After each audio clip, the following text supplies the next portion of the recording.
Speaking in Bosnia, Liz Truss said pressure must be maintained against Moscow. In my view, it is completely appalling that Putin is trying to hold the world to ransom, and he's essentially weaponising hunger and lack of food amongst the poorest people around the world. We simply cannot allow this to happen. Putin needs to remove the blockade on Ukrainian grain. The first cases of monkeypox have been confirmed in Wales and now Northern Ireland, bringing the total number across the UK to 80. The Public Health Agency says it's working closely with trusts and GPs to raise awareness of the disease. It says the risk in Northern Ireland is considered low, as monkeypox doesn't spread easily and cases are rare. Public Health Wales also says its one case is being managed. And a British man with a debilitating condition has had a life-changing double hand transplant.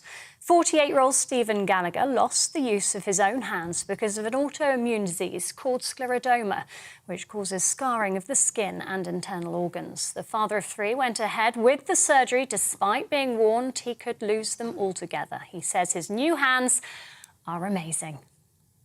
This is GB News. We'll bring you more as it happens now, though. Let's return to On the Money with Liam and Gloria.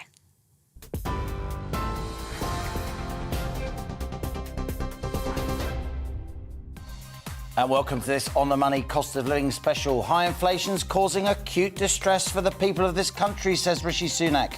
I know it's worrying, and I know they're struggling, the Chancellor continued. Today, the Chancellor unveiled a £30 billion package of emergency measures, £650 for 8 million households on means-tested benefits, plus a £400 discount on energy bills for every household, with the Chancellor's previous loan scheme converted to a grant.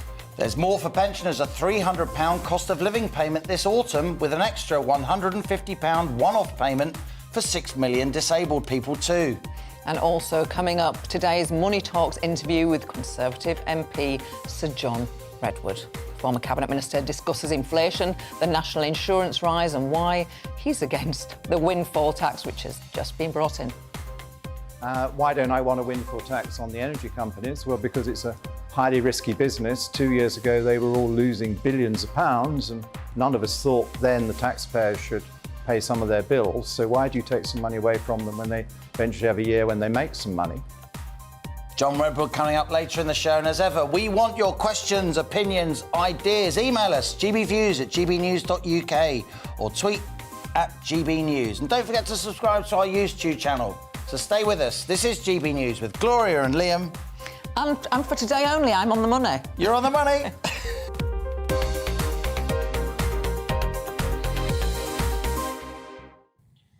Grown-up conversations with people who really know their stuff. That's what we do. So we're delighted to welcome Joe Malinowski, founder of energy comparison site The Energy Shop. Joe, great to have you with us. Christopher Brooks joins us. He is head of policy at charity Age UK. Helen Barnard, she's from the Joseph Rowntree Foundation. And joining us in the studio, Louise Oliver, friend of the show. She is a chartered financial advisor at Piercefield Oliver. Helen, great to have you back on the show from the Joseph Rowntree Foundation, of course, a leading, long-established anti-poverty campaigning charity. He's really got his chequebook out, hasn't he? He has. I mean, he's gone further than any of us thought he would, and they've actually done it in a really smart way. So they've got this £600 payment going to everyone on means-tested benefits, so they haven't left out the people on the older style benefits, which happened during COVID. But £300 of it comes in July and then the rest in autumn. So they're doing something quickly. And then you've got, we were worried, what about pensioners? There's low uptake of pension credit. So would they miss out? What about disabled people who have higher costs? And so they've done the extra payments for them. And there are the kind of things which probably won't hit the public consciousness, but are really important, like the benefit cap, which means that people can't get more than a pretty arbitrary level of benefits. During the pandemic, when they raised universal credit, they didn't raise the benefit cap, so lots of people just didn't get the help. This time they've said explicitly this will not count towards the benefit cap, which means that everybody should actually get the help that they are entitled to. He's also put another £500 million into the Household Support Fund, which means that local authorities will have some more money to help people who maybe do fall through the cracks or have already got unmanageable debt. And he's confirmed that this isn't going to be paid for by cutting next year's benefits. They will still go up by inflation. So, I mean, it is a really good package. You've got to really welcome it. Let's go to Christopher Brooks from Asia UK. Christopher, good to see you. Job done. You must be happy. Well, it's certainly a huge step in the right direction. We're very pleased with the Chancellor's announcement. It seems, on the surface at least, like it's put in place a package of measures that will really help some of the poorest older people. We've been continuing to hear from older people in very, very difficult situations who are really struggling to make ends meet and having to take very difficult decisions about their day-to-day living and where they spend their money. So this will go a long way, and it will really help some of the people who are in the most need. I think it's very welcome that he's recognised that pensioners are particularly badly affected. The additional payment, the additional cold weather payment, is really helpful. It will, even where people don't claim pension credit, which is still a huge problem. It's probably the biggest problem with the package, actually, is that about a third of pensioners who are eligible don't claim pension credit, so won't get the full support that they would be entitled to. So the cold weather payment goes some way to making up for that shortfall. So yeah, overall, it's really good news. I just keep encouraging all older people, if you even suspect that you might be eligible for pension credit, if you're struggling slightly, it's always worth checking it out and seeing if you are, because it can make a huge difference, and even more so given today's announcement. To say, Chris, we say this so often here on The Money, check if you're eligible for benefits or not. Millions of households aren't claiming benefits in these tough times to which they are eligible. Check if you're in the right council tax band as well. It's good advice. Let's go to Joe Malinowski, talking of good advice. Joe, the headline, of course, is the £650 increase to about 8.5 million households that are on means-tested benefits. But I must say, right up there also is a £400 discount on energy bills for every UK household, with the loan scheme converting to a grant. It sounds like a lot of cash, and it is, but when you consider that we're about to get a £700-800 increase in that off-gem energy price cap, it's more than gobbled up, isn't it, by the increase in our fuel bills? Yeah, no, that is absolutely correct. I mean, I think the one way of putting the 15 billion into context is to see what the extra cost of energy for consumers as a group has been. So if we look at what normal conditions were, say, roll back to October 2020, when the energy price cap was just over £1,000, I mean, half the market would have been on that, half would have been on much cheaper tariffs. But let's say that was a good benchmark. The consumers were paying, in aggregate, £28 billion for their energy. If you roll that to 2,800 this October, which is the current prediction, that jumps to 76 billion. The difference is a 48 billion pound annual increase. So if you look at the 15 billion that's just been announced, and that's all cash, it's not kind of, we'll give you a bit here and take it back somewhere else. It's actually all cash. That's basically chips away at about a third of the annual increase in energy bills.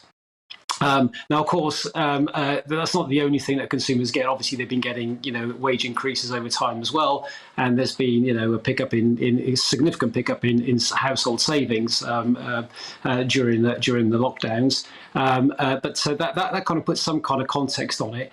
For the lowest income, the people who aren't getting necessarily, who are out of work, who can't work, the maximum 1,200. Is much more sizable, but then of course it will account for roughly 67% or 2/3 of the increase they've seen in their energy bills. And don't forget, their increase is going to be ongoing. The 1,200 is a one-off at this stage. So it makes a dent, it makes quite a significant dent, but it doesn't, by no means covers it all. Louise, let's bring you in. So the vulnerable are getting the most, but actually everyone's getting something. And I don't know if this is me thinking politically, but I was thinking, why are people in the higher tax brackets, basically, why are rich people going to get that 400 quid? Because we're all paying for that, aren't we? Is that, did that strike you? Yeah, I mean, there are clearly people that don't need the £400. So how do you sift that? I mean, do you look at council tax brackets like we've done before? It's a difficult one, and that scattergun approach is what they've decided to do. So I'm not sure how the government would have done that more differently. And of course, they're going to get a lot of flack now for this massive U-turn on the windfall tax. Oh, no, we're not allowed to call it that. We have to call it a temporary targeted energy profits levy. So that's different then. It's not windfall tax. The basic thing. Now, the other point I wanted to make was that this business is struggling with the cost of energy, and of course that wasn't mentioned. And as you know, I head up a UK Women Entrepreneurs Network, and I've spoken to a couple of my members this morning, and there's one of them who's in the personal care sector, and her cost of energy has gone up by 400%. And she's had to give her staff a pay rise because they're struggling, and she felt she needed to do that. She needs to keep her team. She cares about her team. So her message to me was, how is business going to be helped? Because, of course, the knock-on effect is going to be in the prices that she has to charge for her business, and then what we have to pay. So it goes. So it goes round. So those are the issues. Well, really good point. We're going to carry on this detailed discussion with Helen Barnard, with Chris Brooks of HUK, with Joe Malinowski on energy. But just before we go to the break, I wanted to put forward an idea to you, Louisa. I think the reason why they've gone for this across-the-board payment, and they will get some flack for it, is because you can do payments quicker to everybody, but also they're actually scared about these high energy bills knocking out so much demand from the economy in general that they tip us into recession. Absolutely. This is as much a kind of fiscal stimulus as it is a sort of support package. I mean, it's a huge amount of money. It is, and it's really, really welcome. And I think the measures that are being outlined today are really, really good. And I was worried about people not getting money now. They need it now. So the first payment's July, so it's really reassuring to see that happen. And some of us, of course, have got to wait until October for that £400 to kick in. But you're right, Liam, we need to stimulate the economy. We need to support our businesses. They are struggling. We've seen that in the manufacturing figures that have come out today. We're seeing that pull back, and we're heading potentially for this recession. So we need to be encouraging, that people to spend money, because that's what drives the economy. Louise Oliver of Piercefield Oliver, we will hear more from you after the break. This is On the Money, Cost of Living Special with Liam and Gloria. Woo! After the break, we'll keep this discussion going with our expert panel breaking down Rishi Sunak's announcement. Stay with us. You're on the money.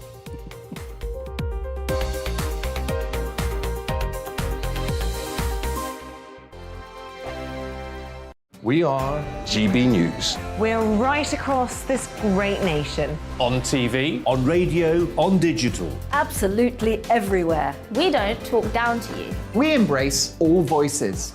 With honest and civilised conversation. We're not part of the establishment. We're one of you. And we're only getting started. Join us on GB News, the People's Channel. Britain's news channel. Every morning from 6 o'clock, we'll wake you up with GB News Breakfast with all the stories you didn't know from the night before. So whether it's serious news, entertainment, or your own views from all over our great nation, we're here to kick off your day with a smile. The national media should be reflecting and reporting what's happening here. You will notice the northwestern accents. Whether you're with us on TV, radio, or online, every morning, it's breakfast from 6 a.m. Hope you can join us. Join us for Ministry of Offence, the comedy panel show that's just like the news, in that the left fights the right and it doesn't really seem to matter who wins. We cover the big stories. It was, in fact, a troop of baboons and not angry vegans. I like that. And the really important stories. Fat naked cow gets stuck in swimming pool. It's a headline in a lot of local newspapers. Yeah. We're on the same team, Nick. Yeah, but I'm just helping you. Join us for Ministry of Offence, Saturday nights, 8 o'clock on GB News. I'm Dan Wootton. Join me Monday to Thursday from 9 to 11 for the feistiest and most fun news debate on TV, where free speech reigns. I'll bring you a sharp take on the day's biggest stories, bombshell newsmaker interviews, and A-list guests. And I guarantee you, no spin, no bias, no censorship, and no reason to go to bed. That's Dan Wootton Tonight, Monday to Thursdays from 9 on GB News.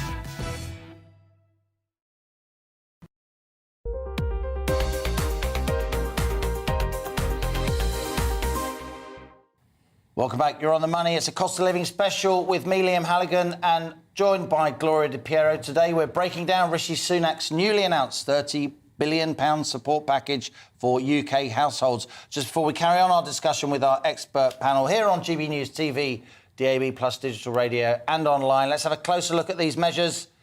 The headline really, a £650 allowance to 8 million households. There are 8 million households on means-tested benefits, including universal credit and pension credit.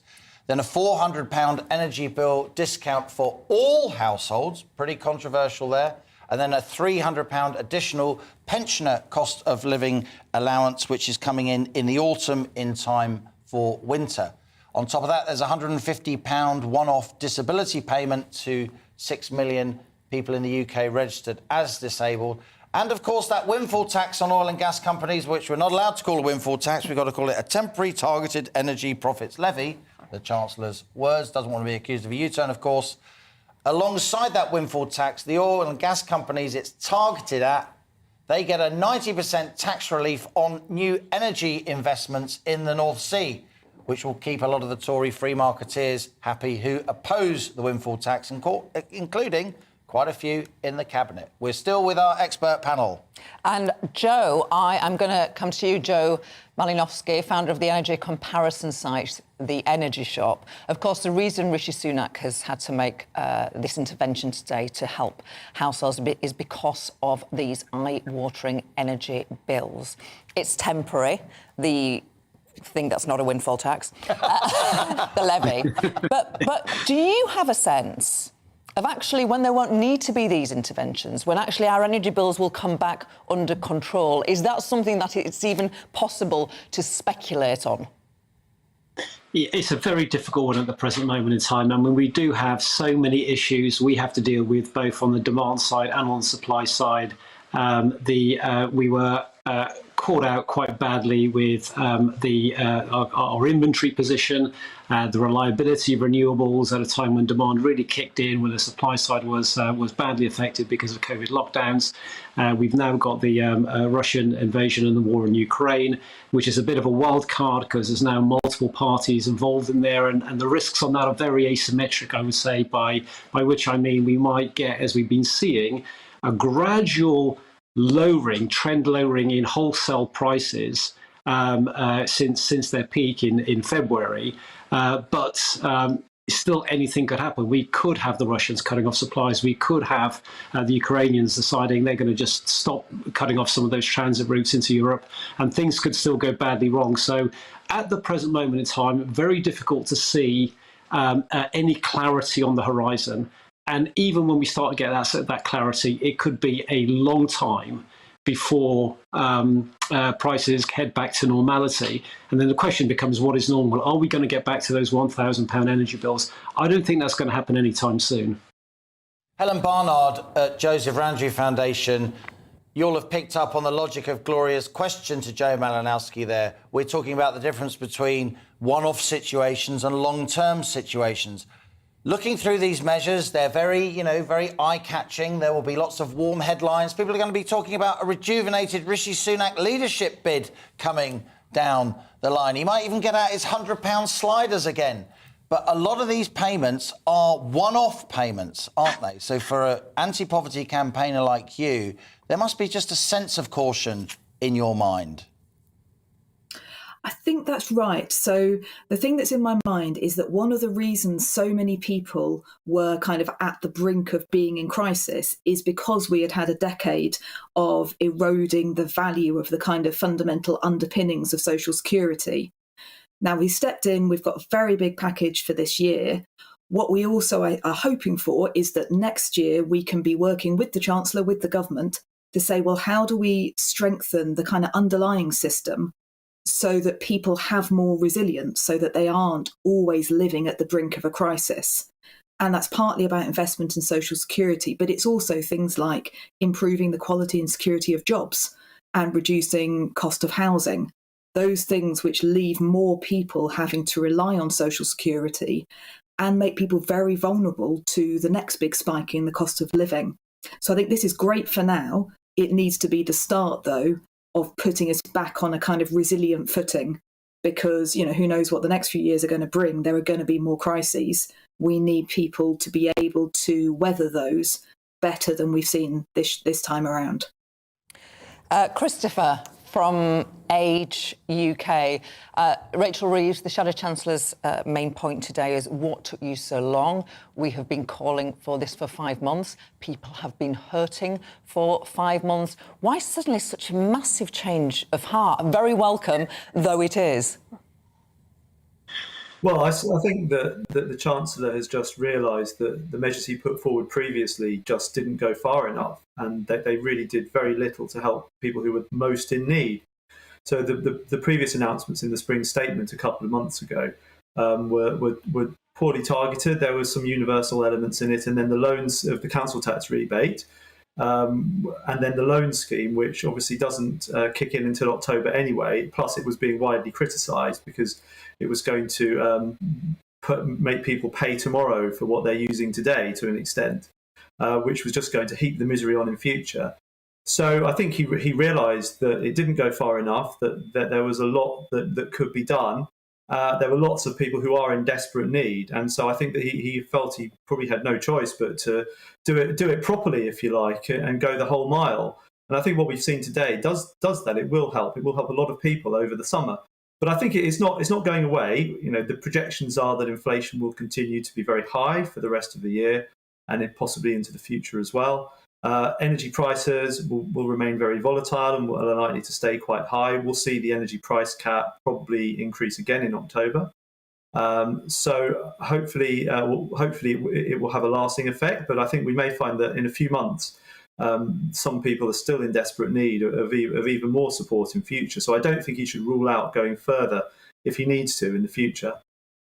It strikes me, Louise Oliver, that the government, as they kept telling us, they were waiting for Sue Gray, and now Sue Gray's happened. They've unleashed the support measures, and we can all talk about the support measures and move on. Something I wanted to ask you, do you share my concern? Look, this is a £30 billion package of measures, yet because it's technically not a budget, there are no technical documents. People like Gloria and I and all our colleagues here at GB News, and indeed across Fleet Street, if you like, we're not pouring through tables. We're not assessing how we're going to pay for this. We're not looking at growth assumptions and inflation assumptions and coming to a view, can the country afford this? Is there some sort of macroeconomic sleight of hand going on here? Well, of course, it's usually all in the small print, isn't it, Liam? And we're analysing it. And one of the things that I'd be interested to look into is this sunset clause with the energy companies. I'm sure they'd be very interested as well.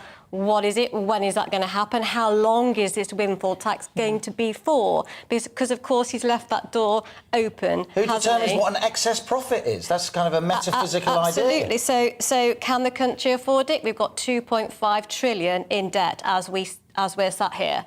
I mean, I can't think of those zeros. It's massive. And we're kicking the can down the road. We'll pay that back the next generation, of course. So the answer to the question is no, of course the country can't afford it. But, you know... Can we afford not to? We can't afford not to because people need it. They need it now. But my concern always is that the government has wasted so much money, $4 billion in COVID loans, companies didn't exist. You know, it has to be reined in. We need some sensible people in government to make sure it's going to the right people. It's interesting because we've had the same colour of government since 2010 and I was a member of Parliament between 2010 and particularly 2010 to 2015 actually. Cutting that deficit and austerity were all that you heard. It was the only sort of buzzword in town, and Labour lost elections off the back of it.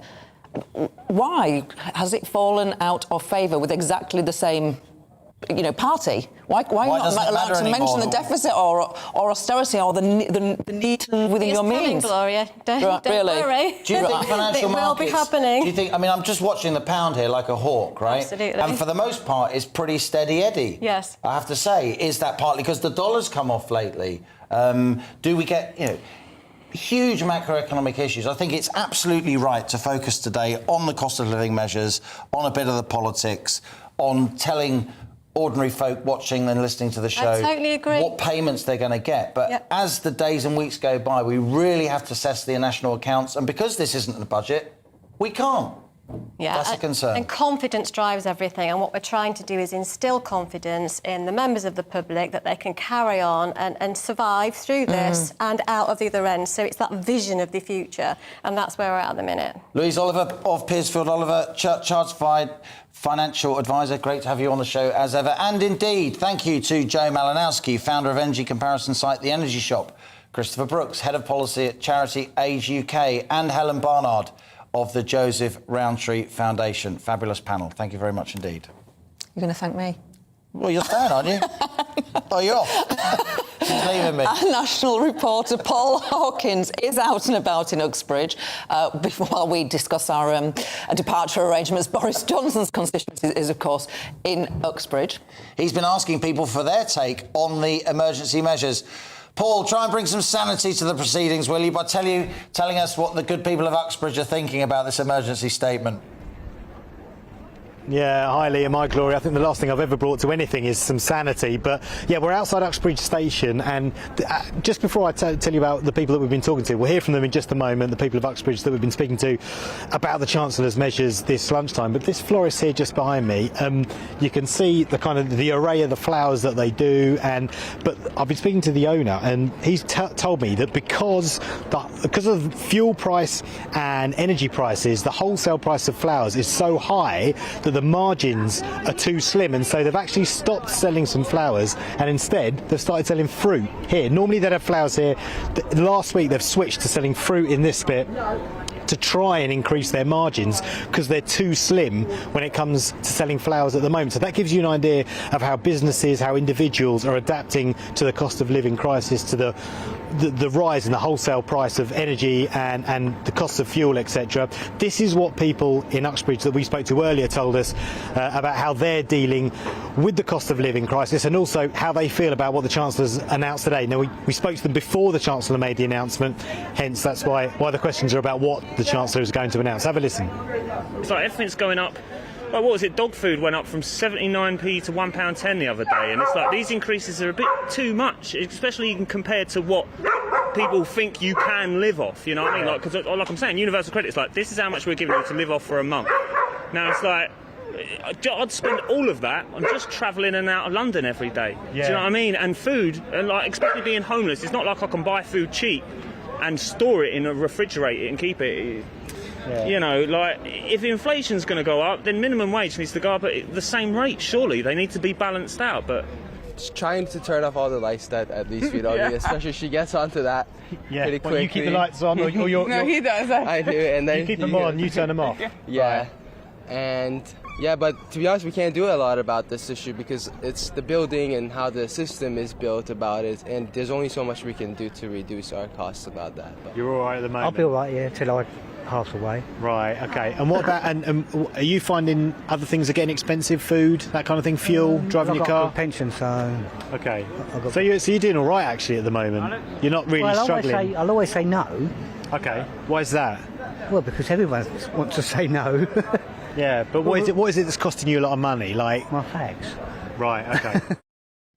Yeah, so that's what people have been telling us this lunchtime here in Uxbridge. One important point to note that someone said to me, and it is a valid point, is that this is just a package of measures. It's not a long-term plan for dealing with the cost of living crisis, and that these one-off packages, it's not a way to deal with the problem long-term. So that's kind of what people in Uxbridge have been telling us here this lunchtime. Great stuff, Paul. Paul Hawkins there, GB News national reporter in Boris Johnson's Uxbridge constituency. This is On the Money. Coming up, today's Money Talks interview is with Conservative MP Sir John Redwood. We talk about his aversion to a windfall tax, which he sees as a highly risky business. That's after the GB News headlines with Rhiannon Jones.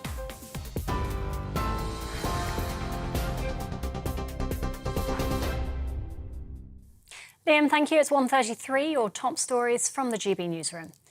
The Chancellor, Rishi Sunak, has announced a £5 billion tax on oil and gas companies to help families struggling through the cost of living crisis. Millions of households will receive a £400 discount off their energy bills, which won't need to be repaid. The lowest income earners will be given £650 in two lump sums in July and in the autumn. Pensioners will receive a one-off payment of £300, and in September, 6 million disabled people will receive a payment of £150. Supporting people with the cost of living is only one part of our plan for a stronger economy. A plan that is creating more jobs, cutting taxes on working people, reducing our borrowing and debt, driving businesses to invest and innovate more, unleashing a skills revolution, seizing the benefits of Brexit and levelling up growth in all parts of the United Kingdom. The British people can trust this government because we have a plan for a stronger economy, and I commend it to this House. The Shadow Chancellor Rachel Reeves criticised the government for taking so long to back Labour's plan. For months, it has been clear that more was necessary to help people bring their bills down. So what took this government so long? Every day that they have refused to act, £53 million more added to Britain's household bills during this cost of living crisis. This government's dither and delay has cost our country dearly. The Foreign Secretary has accused Russia's President Vladimir Putin of holding the world to ransom over food. The Kremlin has rejected claims it blocked grain exports from Ukraine, saying the West created the situation by imposing sanctions. Liz Truss says pressure must be maintained against Moscow. The first cases of monkeypox have been confirmed in Wales and now Northern Ireland, bringing the total number across the UK to 80. The Public Health Agency says it's working closely with trusts and GPs to raise awareness of the disease. TV online and DAB+ radio, this is GB News.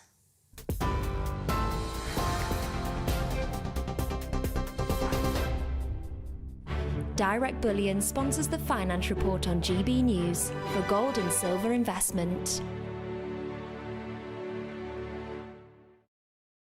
Here's a quick snapshot of today's markets. The pound is 1.259 to the dollar. It's 1.176 to the euro. And the price of gold currently stands at £1,466.26 per ounce. Direct Bullion sponsors the Finance Report on GB News for real-time investment. We are GB News. We're right across this great nation. On TV, on radio, on digital. Absolutely everywhere. We don't talk down to you. We embrace all voices. With honest and civilised conversation. We're not part of the establishment. We're one of you. And we're only getting started. Join us on GB News, The People's Channel. Britain's news channel. Every morning from 6 o'clock, we'll wake you up with GB News Breakfast with all the stories you didn't know from the night before. So whether it's serious news, entertainment, or your own views from all over our great nation, we're here to kick off your day with a smile. The national media should be reflecting and reporting what's happening here. You will notice the northwestern accents. Whether you're with us on TV, radio, or online, every morning, it's breakfast from 6 a.m. Hope you can join us. Join us for Ministry of Defence, the comedy panel show that's just like the news, in that the left fights the right and it doesn't really seem to matter who wins. We cover the big stories. It was in fact a troop of baboons and not angry vegans. I like that. And the really important stories. Fat naked cow gets stuck in swimming pool. It's a headline in a lot of local newspapers. Yeah. We're on the same team, Nick. Yeah, but I'm just helping you. Join us for Ministry of Defence, Saturday nights, 8 o'clock on GB News.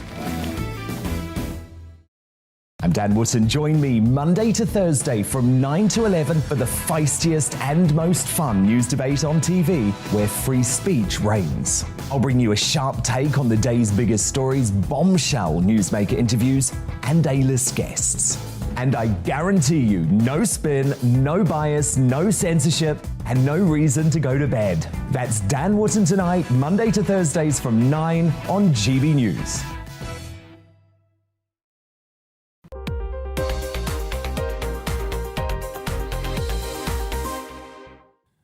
Well, welcome back. You're on the money with me, Liam Halligan. Now, UK manufacturing slumped to its lowest level since full lockdown in January 2021, and this includes car production, with figures out today revealing factory output fell by a further 11% across the car industry in April.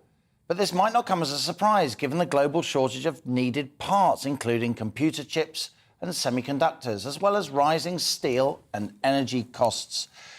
Joining me now to talk about this is Fahim Khan, senior economist at Make UK, an organisation representing manufacturers across the country. Fahim, great to have you with us, but these figures are quite worrying, particularly for the car industry. I'm just looking at some of the numbers from SMMT, the Society of Motor Manufacturers and Traders, obviously the leading source. Car making not just down 11% in April, but if you take car making in the UK across the first 4 months of this year, January to April, it's down 28% on 2021. Yeah, those are some stark numbers, Liam, and actually not surprising at all. The industry has been facing massive issues in terms of getting access to parts. What we found from our own members, particularly not just the automotive sector, but other industries as well, such as electronics and mechanical engineering and equipment, is that the access to components such as semiconductors and various metals has been extremely difficult, despite prices increasing. Our members have been telling us that the issue around the Russia-Ukraine conflict, although has been a problematic issue for them, such as the situation in China, for example, the increasing level of lockdown and the resurgence of COVID and the shutting of ports in Shanghai have made it significantly more difficult for industries in the UK to get access to much needed parts. That being said, demand is still very high, but there's not much a lot of businesses can do if they can't deliver on those orders when the parts are not coming in. It seems to me, Fahim, that we're kind of in danger of falling behind here. The UK really was the epicentre of electronic vehicle manufacturing in the UK. We were first movers, if you like, yet we seem now to be falling behind, not just because of a lack of strategic parts, because of those supply chain issues you rightly mentioned, but also because we haven't got enough capacity in general actually making the batteries. We haven't got the factories as well as the parts. Investment in capacity is a massive issue right now as well. I mean, what we found is during the pandemic, businesses realized that they needed to invest in capacity. And since the start of this year, many of manufacturers are actually very keen on doing that. In fact, our own survey shows that business investment intentions to expand capacity were very high. But unfortunately, those businesses have also been hit with increasing levels of energy costs, the increasing cost of raw materials, and also rising costs of labor, which has made them increasingly cash-strapped and making it more difficult to actually invest in that capacity. So there is, as you say, a massive risk that we could fall behind, despite being the first movers on the electric vehicle scene. But as a positive note, adoption of these types of vehicles is also quite strong in the UK. Manufacturers, people specifically, are taking on board electric vehicles and hybrids more often. But the challenge is, if it becomes more expensive to make those type of vehicles because of the access to parts, then that could slow down that development in the UK. You're on something there, Fahim, if I may say so. We were meant to be in this V-shaped recovery, weren't we? I remember talking to Make UK during lockdown. There was so much good intention of investing more and really going for it and rebuilding UK manufacturing. Now we're in a situation where the car industry, there's no other, it's stalling. 28% down during the first 3 months of this year compared to 2021, which is already hampered by lockdown for part of it. 200,000 people work in the car making industry in this country, Fahim. I mean, should we be concerned about layoffs and so on?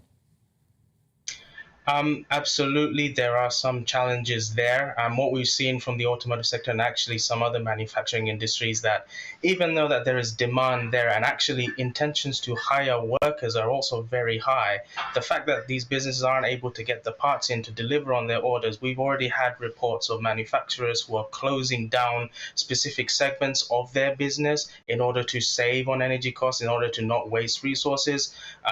Manufacturing historically has been a very just-in-time feature where components would come in and you would very quickly transfer those into the production lines in order to create the goods that you make. But now businesses have become extremely cautious in recent years. They've become more just-in-case in their approach. They're taking on stocks more as a safety measure because they're not sure about what type of future crises they may face. At the moment, the only thing that's keeping the industry growing is that the fact that there is demand for goods. But the risk is that how long is that demand going to be sustained for? Businesses within the kind of tier 2, tier 3 level, so smaller manufacturers, are already indicating to us that they are seeing a slight drop off in orders. If that demand does come down, then there is a massive risk of the economy falling into a more recessionary bounds in the near future. Fahim Khan of Make UK, very, very informative. Thanks a lot for appearing here on The Money, and very concerning, of course. Ongoing lockdown in China, a lot of Chinese factories, ongoing supply chain issues around the world, really hitting our manufacturing and particularly our automotive industry. We'll carry on covering that story in the days, weeks and months ahead. Time now for my daily interview series, Money Talks. And my guest is the former Conservative Cabinet Minister, Sir John Redwood MP. After an early career in academia and finance, John Redwood was chosen as the head of Margaret Thatcher's policy unit back in 1983, becoming an architect of the Tories' privatisation programme. After entering the Commons as MP for Wokingham in Berkshire in 1987, John Redwood famously challenged Prime Minister John Major for the Tory leadership in 1995. "Back me or sack me," Major said. And John Redwood since remained a leading voice on free market economics, Brexit, business regulation and low taxation in Parliament and beyond. So here he is, Sir John Redwood, my latest guest on Money Talks.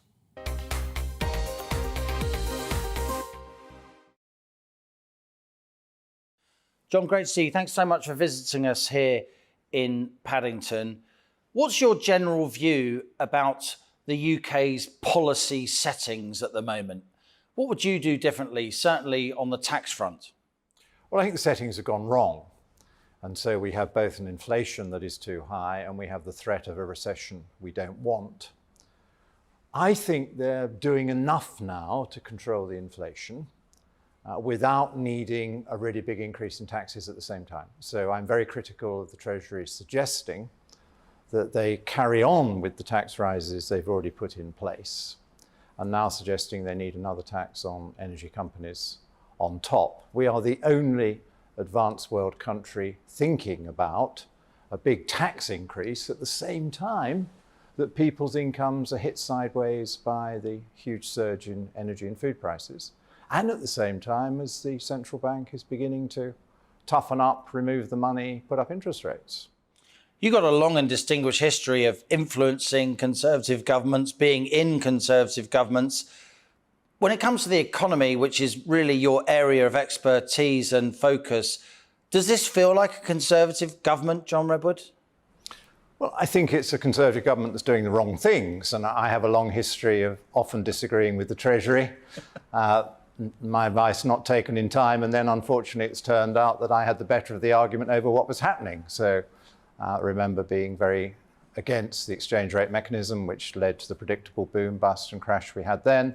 I, with all my colleagues, was against the excesses in 2005 to 8 in the run-up to the banking crash, because we were all saying, too much credit, you're overextending it all. Then they made a worse mistake, which was they took all the money away too quickly, and they then had a recession on the back of a runaway credit explosion they were trying to control. So we had another massive boom bust.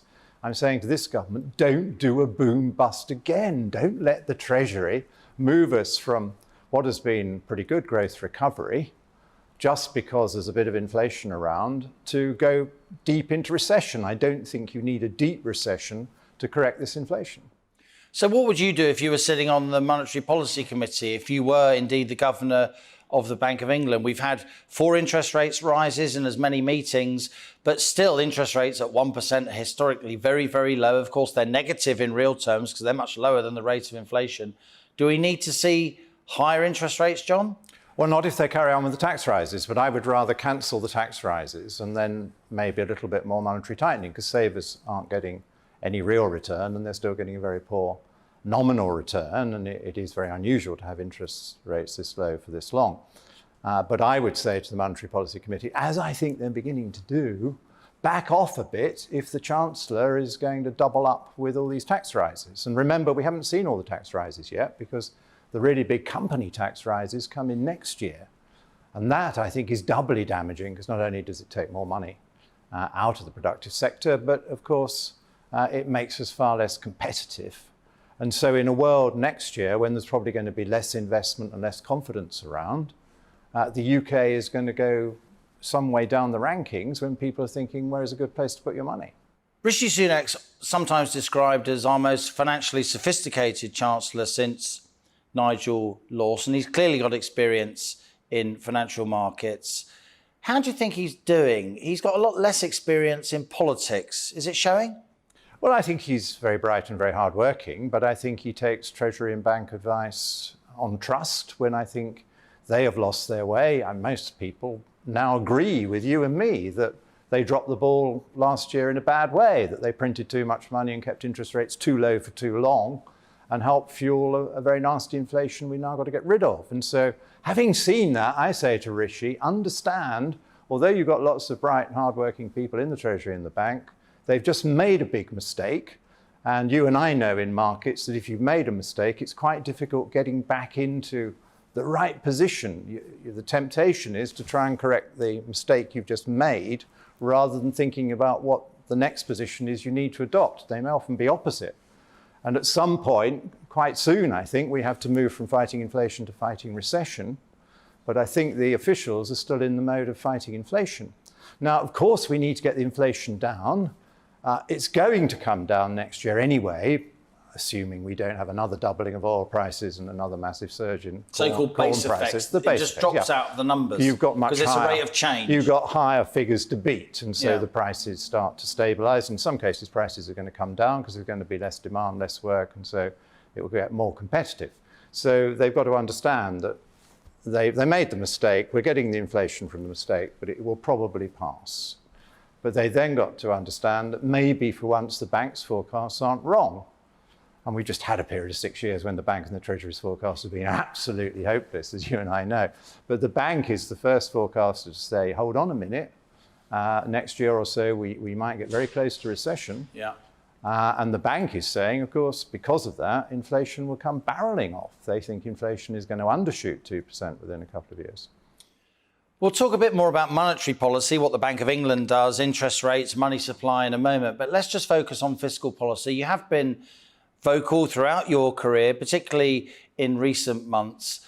You opposed a 1.25 percentage point increase in both national insurance for employers and employees. Yes. Would you reverse that now? What else do you want to see? Today, I would reverse it today. First of all, it's breaking a manifesto pledge, and you don't break manifesto pledges on tax, in my view. Secondly, it's a tax on jobs. Thirdly, as we've just been saying, I think you're taking too much money out of the economy when the oil, petrol and corn prices are taking huge sums of money out of the economy and paying away to foreigners mainly, because a lot of it's imported. So you don't need to double up with all this extra tax. But I would also cut the taxes on energy, because energy is too dear. And the people who are making most money out of it are not actually the oil and gas companies, they're the Treasury. So a proper drop in fuel duty. It's still 55, 60% of what you pay when you fill up with petrol and diesel, right? Yeah, well, it's certainly the VAT element which is related to the rising price. And why should we have to pay 5% on our hugely inflated gas and oil bills for home heating? When Brexit means we can remove that. Just suspend it until those prices come down a bit. I think in due course the world prices might come down a bit and then you might want to reimpose it. But suspend it now to show you're on the side of people. And recognise that you've got a huge windfall tax in all the extra tax they're raising on the amount of North Sea oil and gas we still do get out. I think somebody's suggesting it's around 8 billion of extra revenue coming in from that because the prices are so much higher. So that is your windfall tax. So spend that on general tax relief so that people have a bit more money in their pockets and bank accounts to pay the bills. You've just described as a windfall tax, the extra taxation you get because prices are rising. But of course, you and I know some of your colleagues, not least in government, are talking about the windfall tax, which is an additional taxation on the big energy providers. That's a mistake in your view. Yeah, it's a mistake. I see it polls as being very popular. I suspect that most people say we'd love it because they actually think they're going to get the money. And I'm saying, yes, you should have some money anyway. I think we can afford it. Why don't I want a windfall tax on the energy companies? Well, because it's a highly risky business. 2 years ago, they were all losing billions of pounds and None of us thought then the taxpayers should pay some of their bills. So why do you take some money away from them when they eventually have a year when they make some money? And on the very day when the press got all worked up about BP's high profits and said, you know, we really ought to be raking some of this in, actually they published a first quarter profit figure which showed an overall loss of 20 billions, one of the biggest corporate losses in history. And you can't just pick and choose. These are global companies, and they're in very risky areas, and their big bet in Russia obviously bombed very badly, and the shareholders took the hit. I don't think that's the moment when you say, you're dirty capitalists, we need to take more of your money off you. They've just demonstrated there are high risks in these things. Aren't the politics of this irresistible, though, for ministers to take money from businesses that don't vote at a time when people are paying more and more for their fuel and giving it, it's not a huge amount of money, as you and I know, but giving it to, quote, hard-pressed households? Isn't it going to happen? Well, I'm trying to make it easy for them by saying there is actually money to give to people, which you should do anyway. And no, it's not good politics in the long term.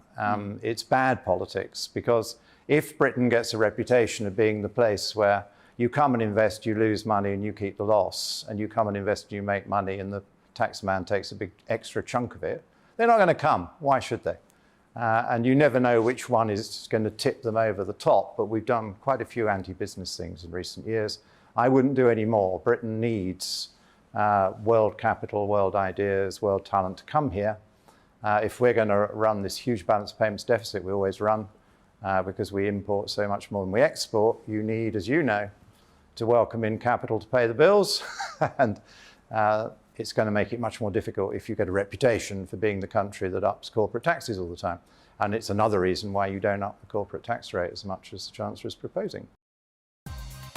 That was Sir John Redwood, Conservative MP, and you can listen to the full 25-minute version of my conversation with him now on my Money Talks podcast, or you can watch it on the GB News YouTube channel or via the GB News app. A whole host of On the Money discussions, Money Talks, that's all we got time for today. But join me tomorrow at 1 p.m. We'll be continuing to focus on the cost of living crisis, helping you beat the squeeze. Thanks for joining me today. This is GB News. I'm Liam Halligan, and that was On the Money. Hello, Alex Deacon here with your latest weather update. Three-way split today. Sunshine and showers for Scotland and Northern Ireland. A dull and damp zone in central